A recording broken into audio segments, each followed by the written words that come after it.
What's going on, guys? So I want to talk about the vicious anxiety symptom cycle, how it works, why it keeps us back from recovery or managing our anxiety. If you have health anxiety, you're definitely going to relate with this video. Basically what it is, we have stress in our life. It adds up. It could be weeks, months, years before you have your first anxiety attack, panic attack, or just a set of anxiety symptoms, right?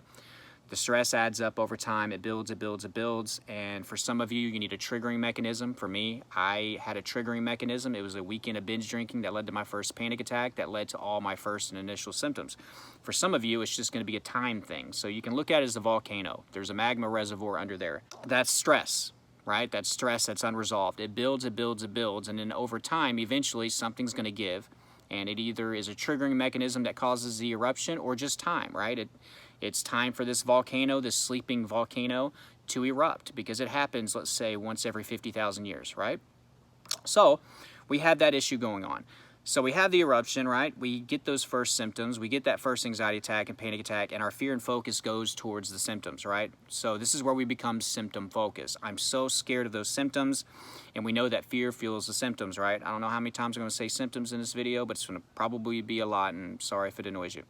So we put the focus on the symptom, right? So we could say it's chest pain. Oh my God, my chest is hurting. Please stop, please go away. And anxiety is going to do the opposite of what we want it to do. So the chest pain gets worse, it gets worse. More fear, which is more fuel to the fire. Now we're going to the ER, we're going to the hospital, we're calling an ambulance, you know, we're freaking out because we think we're having a heart attack, right? We get told that we're fine, but we don't accept because the pain is there, and we just get into a habit of focusing. That keeps the symptoms there, right? So we can call this a mini cycle in the big circle of anxiety life, right? That would be like me having cardiophobia or heart anxiety, right? And it was just a small component of my health anxiety, because then I went through another mini cycle where, you know, I had stomach pain and I focused on that, and I was really symptom focused. So guess what? That symptom stayed there, and it would get worse whenever I would put more focus and fear into it. Whenever I got out of this mini cycle, I moved on to throat pain. So you see what I mean? We go from cycle to cycle to cycle in this big, huge overall cycle. So the stress happens in life. You finally have anxiety symptoms. You become so fearful and afraid of those symptoms. You put so much of your focus and energy on them. They intensify. They get worse the more that you fear them. And guess what? This blinds us to the things that actually caused our anxiety. And no, it doesn't have to be that triggering mechanism.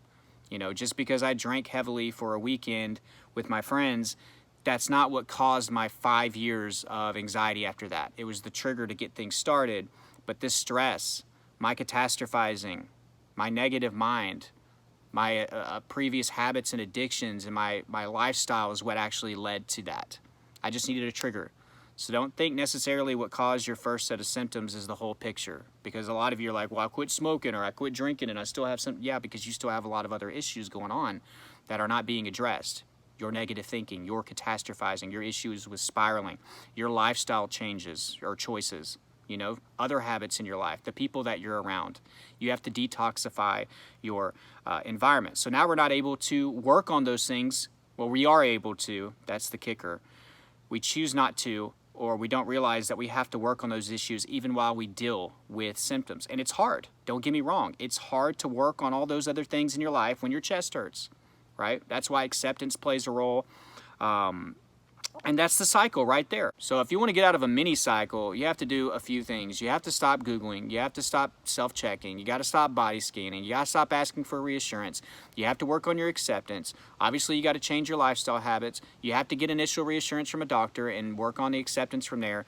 But the biggest key is you have to realize that the fear and the negative energy and even the slight annoyance that you're putting into your symptoms is keeping the cycle going.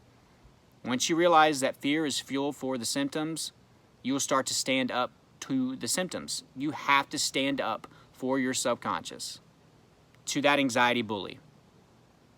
Fear fuels the symptoms. I'll say it for the people in the back. Fear fuels the symptoms. So if you're scared of this, guess what? It gets worse. If you're begging for it to stop, if you want it to go away, it gets worse. Once you realize this, things get better. You confuse your anxiety. Anxiety is going to do the opposite of what you want it to do. I say that all the time on this channel. So that's why the challenging symptom method worked well for me. Bring it on, get worse. Let's see how bad this can get. Your anxiety's confused. It's like, what do you mean, get worse? Like, I'm out of here, you're crazy. You got to get that crazy look in your eye. So, in my opinion, that combined cold water therapy to help desensitize your body, but eventually the symptoms start to wear off, and guess what? You finally gain acceptance, and guess what? You get out of this initial mini cycle. Like whenever I got out of my cardiophobia, my heart anxiety, I was like, oh my God, finally I accept that this is anxiety, not a heart problem. Okay, that's fine. We get past that. I'm confident everybody that's watching right now is going to get out of their mini cycle that's watching. The problem is we don't learn from our mistakes. So guess what? The next thing we got to do is we have to stop the whole freaking cycle from happening, right? And again, I didn't learn from my past mistakes until my last mini cycle of fearing lymphoma and the set of symptoms that went with that. But after that, I was done. I'd finally learned my lesson after 5 years. So the crucial part of this is the first moments, we could say seconds, to the first few days to like a week of you experiencing a new symptom. Did you learn from that last mini cycle that you went through? Or are you going to do all the same things you did that time? See, that's why for a lot of you, this is dragging out to be years, and that's why it happened for me.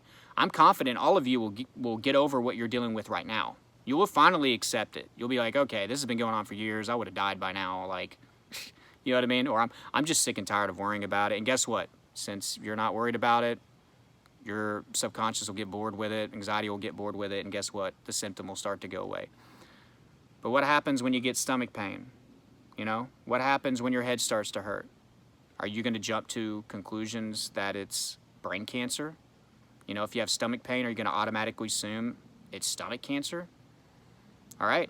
I didn't learn from my previous mini cycles that I didn't need to Google anymore. So guess what? I hopped on Google every time I would get a new set of symptoms.